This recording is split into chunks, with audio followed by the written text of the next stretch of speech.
Abaturage b'umurenge wa Jabana mu karere ka Gasabo baratabaza ubuyobozi basaba ko bafashwa gusana ikiraro cyabahuzaga n'umurenge wa Kinyinya na Nduba nyuma y'uko icyo kiraro gitwawe n'imvura. Benshi muri aba baturage bahuriye ku buhinzi bw'umuceri mu gishanga cya Kabuye, twagerageje kubavugisha ngo badusobanurire neza iby'iki kiraro, batubwira ko iyo batanze amakuru bibabera ikibazo bityo ko ntacyo bavugira kuri kamera. Umuyobozi wungirije uhagarariye abahinzi b'umuceri mu gishanga cya Kabuye Bwana Habarugira Cyprien wemeye kutuvugisha, atangaza ko ikibazo cy'iki kiraro bakigejeje ku bayobozi b'imirenge itatu igihuriraho, ariko bagatera agati mu ryinyo bakirengagiza akamaro gifitiye abaturage. Njye nitwa Habarugira Cyprien, ndi muri zone, ndi umuyobozi wungirije w'igishanga. Ikiraro cyaraguye kubera amazi, turatakamba dutabaza abayobozi, reka da nta muyobozi n'umwe utwumva, yaba uwa Jabana, yaba n'uwa Nduba, yaba n'uwa Kinyinya, nta n'umwe umuyobozi utwumva.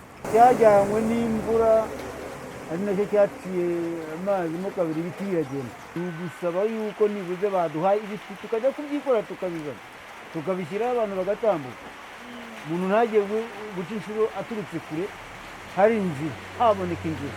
Nubwo abaturage bagaragaza ko ubuyobozi butahaye agaciro iki kiraro, Rwamucyo Gonzaga uyobora umurenge wa Jabana mu mvugo ye n'ubundi wumva ko iha agaciro gake iki kiraro, atangaza ko atarazi iki kibazo ariko ko bagiye kugishakira umuti wa vuba.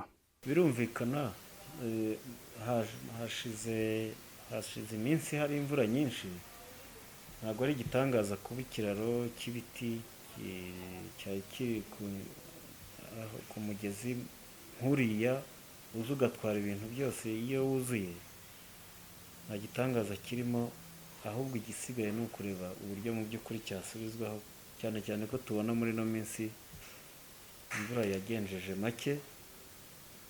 Twakongera tukareba niba mu by'ukuri byakunda. Nta makuru twari dufite yuko hari ikiraro cyagiye, usanga akenshi ari nk'uturaro bifashishaga tw'ibiti, ubwo tuzareba mu by'ukuri uburyo cyasana.